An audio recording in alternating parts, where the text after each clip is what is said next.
Dear student, आज हम जानते हैं the poem Macavity the mystery cat के बारे में, जिसको कि टी.एस. एलियट ने लिखा है। ठीक है, इसमें एक ऐसे कैट की कहानी को टी.एस. एलियट ने बड़े ही कॉमिकल अंदाज में, बड़े ही हिलेरियस पॉइंट से बताया गया है। ठीक है, कि हैज़ ही मिस्टीरियस कैट और नॉट। ठीक है, कि मैकबेटी जो है मिस्टीरियस कैट है कि नहीं है, यही इस पोएम में हमें ढूंढना है। ठीक है, सबसे पहले हम जानते हैं कि हम सबके पास कोई ना कोई पेट होता है। यदि एक कैट हो तो और बेहतर है, लेकिन क्या हम कभी ये नोटिस करते हैं कि सारे कैट मिस्टीरियस होते हैं? ठीक है, नोटिस किया है कभी मैंने या हमने या आपने? ठीक है, तो हम ये उसके आधार पर यदि कभी नोटिस किया है तो हम कह सकते हैं कि सारे जो कैट है वो मिस्टीरियस कैट नहीं होते हैं। ठीक है, it is not easy to say whether every cat is mysterious, but जो हमारे पोएम में मिस्ट्री कैट है मैकाविटी, वो मिस्टीरियस है कि नहीं है, यही बात हमें इस पोएम में ढूंढनी है। ठीक है डी स्टूडेंट, तो आइए हम चलते हैं अपने इस पोएम के बारे में, जिसको टी.एस. एलियट ने बड़े ही कॉमिकल अंदाज में लिखा है। ठीक है, हमारे सामने रखा है। सबसे पहले हम पूरे पोएम को एक बार रिसाइट कर लेते हैं, उसके बाद इसके हम एक्सप्लेनेशन के बारे में आएंगे। ठीक है, तो देखते हैं पहला स्टैंजा क्या है। मैकबेटी is a mystery cat. He is called the hidden paw, for he is the master criminal who can defy the law. He is the bafflement of Scotland Yard, the flying squad despair. For when they reach the scene of crime, Macbeth is not there. अब आते हैं second stanza. Macavity Macavity, there is no one like Macavity. He is broken every human law. He break the law of gravity. His powers of levitation would make a fakir stare. And when you reach the scene of crime, Macbeth is not there. You may seek him in the basement. You may look up in the air. But I tell you once and once again, Macbeth is not there. अब आते हैं next stanza के बारे में। Macavity, dear student, Macavity is a ginger cat. He is very tall, a thin. You would know him if you saw him. His eyes are sunken in. His brow is deeply lined with thought. His head is highly domed. ठीक है dear student, his coat is dusty from neglect. His whiskers are uncombed. He sways his head from side to side with movement like a snake. And when you think he is half asleep, he is always wide awake. अब आते हैं dear student last stanza. Macavity Macavity, there is no one like Macavity, for he is a fiend in feline shape, a monster of depravity. You may meet him in a by street, you may see him in the square, but when a crime is discovered, then Macavity is not there. आइए dear student, अब हम poem की लाइनों को explanation के रूप में देखते हैं। ठीक है, तो फर्स्ट पैराग्राफ है, मैकबेटी is a mystery cat, he is called the hidden पा. Poet T.S.. एलियट यहाँ पे कह रहे हैं कि मैकबेटी इज ए मिस्टीरियस कैट, और मिस्ट्री कैट मतलब कि जो मिस्टीरियस या मिस्ट्री जो कैट है उसका नाम मैकाविटी है। मतलब यहाँ पे जो मिस्ट्री कैट के बारे में बता रहे हैं टी.एस. एलियट, उसका नाम मैकाविटी है। He is called the hidden पा, और उसको वो हिडन पा के नाम से भी पुकारते हैं, या उसको हिडन पा के नाम से भी पुकारा जाता है। हिडन पा का मतलब कि गुप्त पंजा। ठीक है, सेकेंड लाइन देखिए, for he is the master criminal who can defy the law. जो मिस्ट्री जो कैट है वो एक मास्टर क्रिमिनल है, वो जो अक्सर लॉ को डिसओबीडियंस करता है. डिफाई मतलब कि डिसओबीडियंस, जो अक्सर लॉ को डिसओबीडियंस करता है. थर्ड लाइन देखिए, ही is the बफलमेंट of Scotland yard, और साथ में वो स्कॉटलैंड यार्ड के लिए एक पजल भी बनता है जो कि फ्लाइंग स्क्वाड को निराशा में डाल देता है। क्या कहता है थर्ड लाइन में टी.एस. एलियट क्या कह रहे हैं? He is the bafflement of Scotland yard.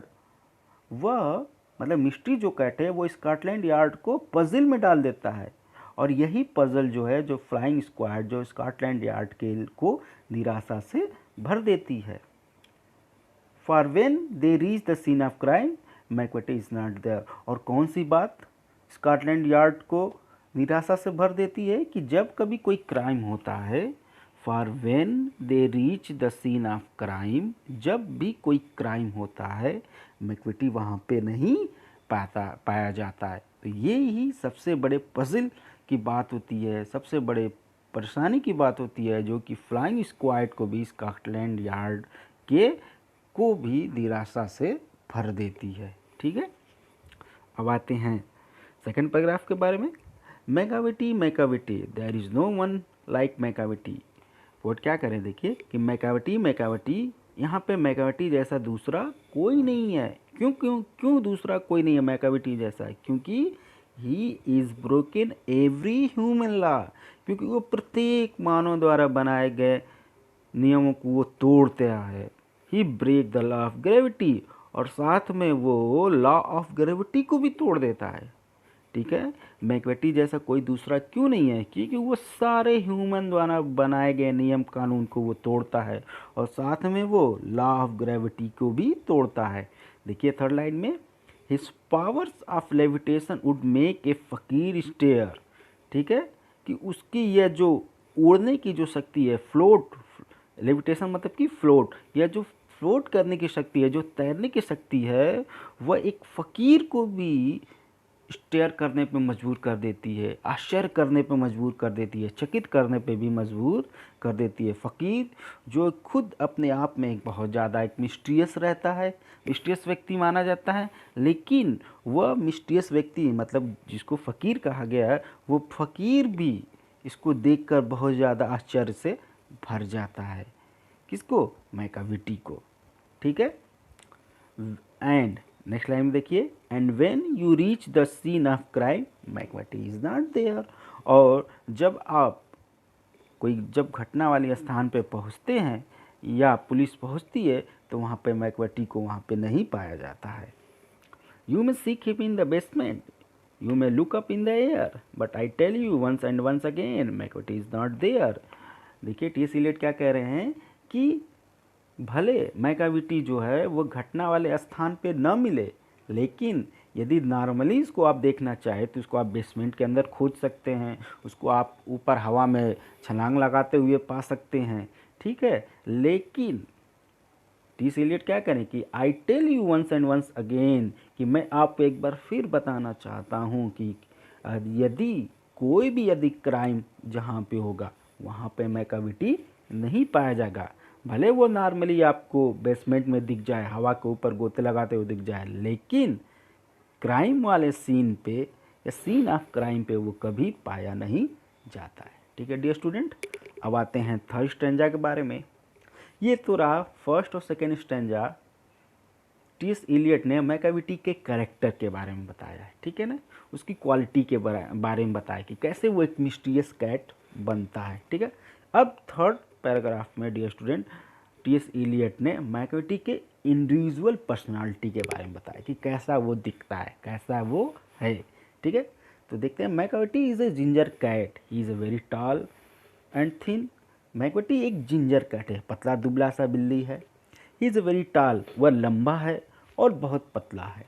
ठीक है, सेकेंड लाइन देखिए थर्ड स्टैंजा का, you would know him if you saw him, his eyes are sunken in. Poet क्या कह रहे हैं देखिए, यू वुड नो हिम, तुम उसे जान लोगे यदि तुमने कभी उसको देखा होगा। मतलब वो ऐसा ही दिखता है जैसा कि सारी बिल्ली दिखाई पड़ते हैं। उसकी आंखें अंदर से धसी हुई हैं, वो पतला है, वो लंबा है। ठीक है, his bro is deeply lined with thought, उसकी भवें जो हैं वो बहुत ही गहरी हैं, जैसे कि बहुत वो सोच में डूबा हुआ है। His head is highly doomed, और उसका जो सर है वो बहुत ही ऊंचे गोल गुंबद की तरह दिखता है। ठीक है, अब आते हैं नेक्स्ट लाइन में देखिए, his coat is dusty from neglect, वह जो कोट जो पहना है, वो जो कोट पहना है डियर स्टूडेंट, पोएट क्या कह रहे हैं इसीलिए कि his coat is dusty from neglect. वह जो कोट पहना है वो बड़ा ही वो गंदा दिखता है, क्यों? नेग्लेक्ट के कारण, ठीक है। हिज विस्कर्स आर अनकाम्ड, उसकी जो मूछें हैं, उसकी जो विस्कर्स हैं वो अनकाम्ड है, मतलब वो कंघी की गई नहीं है, ठीक है। ही sways his head from side to side, और वो अपने सर को एक साइड से दूसरी साइड हिलाता रहता है। स्वेज मतलब कि हिलाना। वो अपने सर को एक साइड से दूसरी साइड वो हिलाता रहता है। विथ मूवमेंट्स लाइक स्नैक, जैसे कि कोई सांप करता हो, ठीक है।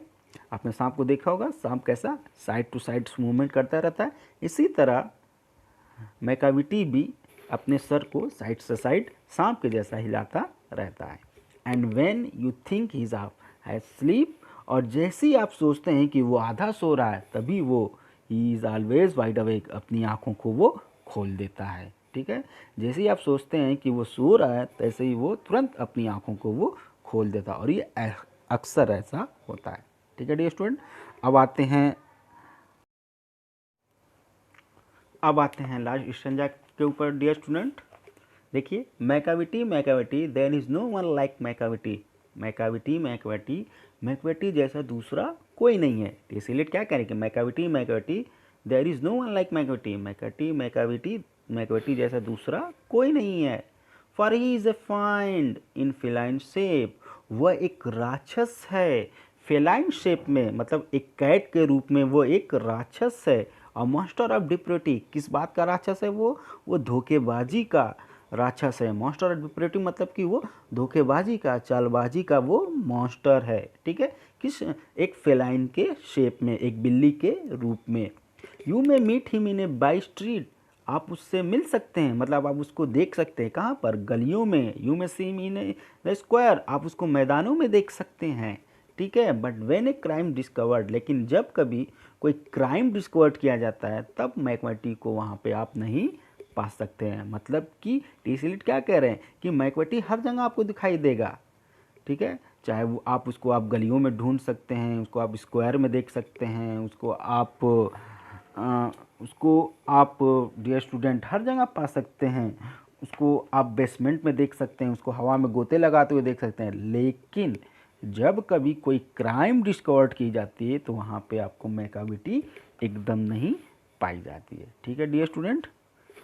तो मुझे उम्मीद है कि आपको पता चल गया होगा कि पोएट ने यहाँ पे मैकाविटी को मिस्ट्री कैट क्यों कहा है। क्योंकि जब कभी कोई क्राइम होती है, कोई घटना होती है, वहाँ पे मिस्ट्री कैट मैकाविटी एकदम नहीं पाई जाती है, और ऐसे नॉर्मली हर जगह वो दिख जाती है, ठीक है, या दिख जाता है। इसीलिए पोएट ने उसको मिस्ट्री कैट कहा है, ठीक है डियर स्टूडेंट। अब हम आते हैं इस पोएम में यूज़ हुए पोएटिक डिवाइसेस के बारे में, ठीक है डियर स्टूडेंट। इसमें बहुत से पोएटिक डिवाइसेस का यूज़ किया गया है। चूँकि ये एक लिरिकल पोएम है, इसलिए इसमें जो इसका राइम स्कीम है वो फ्री वर्ड्स में है, ठीक है डियर स्टूडेंट। इसमें बहुत सारे फिगर ऑफ स्पीच यूज़ हुए हैं, जैसे कि hyperbole, alliteration, anaphora, symbolism, imagery, personification etcetera, ठीक है डियर स्टूडेंट। सबसे पहले आते हैं हम पोएटिक डिवाइस हाइपरबोल। हाइपरबोल को मतलब अतिशयोक्ति, बहुत ज़्यादा हाईली एग्जैगरेशन। देखते हैं यहाँ पे ये लाइन देखिए, फर्स्ट पैराग्राफ का third line, he is the बैफलमेंट of Scotland yard, the flying squad despair, ठीक है डियर स्टूडेंट। यहाँ पे पोएट कह रहा है कि वो एक पजल का कारण बन जाता है। मैकवर्टी जो है एक पजल का कारण बन जाता है स्कॉटलैंड यार्ड के लिए, ठीक है। जब उसको नहीं पाते हैं तो वो निराशा में भर जाते हैं। मतलब यहाँ पे मैकवर्टी को बहुत ज़्यादा एग्जैगरेट किया गया है, ठीक है। उसके पावर को बहुत ज़्यादा हाईली एग्जैगरेट किया गया है, ठीक है डियर स्टूडेंट। अब आते हैं पर्सनिफिकेशन के बारे में। यहाँ पे मैकाविटी को पर्सनिफाइज किया गया है, ठीक है, ह्यूमन कैरेक्टर से, ठीक। मैकवर्टी is personified as the he does all the things like human, मतलब कि मैकबेटी वो सारे काम करते हैं जो कि एक ह्यूमन करता है, इसलिए मैकबेटी को ह्यूमन से तुलना किया गया है, इसलिए यहाँ पर पर्सनिफिकेशन है। एनाफोरा देखिए, एनाफोरा डिवाइस का उपयोग भी यहाँ पे हुआ है, फिगर ऑफ स्पीच का हुआ है, क्योंकि anaphora is a figure of speech in the repetition of A phrase in a poem. ठीक है, मतलब एनाफोरा एक ऐसा फिगर ऑफ स्पीच है जिसमें कि एक फ्रेज का लगातार रिपीटेशन होता रहता है। ठीक है, देखिए यहाँ पे बहुत सारे शब्द हैं जिसमें लगातार रिपीट हो रहा है, जैसे कि मैकावेटी मैकावेटी, मैकावेटी इज नॉट देयर। ठीक है, ऐसे फ्रेज या वर्ड का बार बार उपयोग हो रहा है, रिपीट हो रहा है, रिपीटेशन हो रहा है। ठीक है, देखें एलिट्रेशन कहाँ पे है, सब जानते हैं कि alliteration is the repetition of consonant sound in A line. ठीक है, तो देखते हैं कि मैकावेटी इज मिस्ट्री, मैकावेटी इज मिस्ट्री, पहली लाइन ही देखिए यहाँ पे यम साउंड जो है वो रिपीट हो रहा है।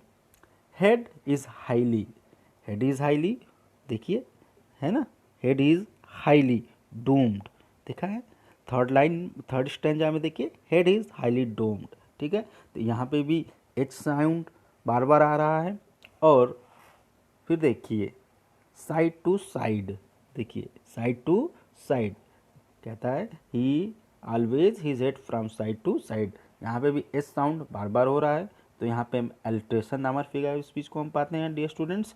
यहाँ पे इमेजरी देखिए, यहाँ पे इस पूरे पोयम में पोएट ने हमें इमेज दिया है। ठीक है, जिसके हम उसके बारे में अपने सेंसेस का उपयोग करके उसके बारे में हम सोच सकें।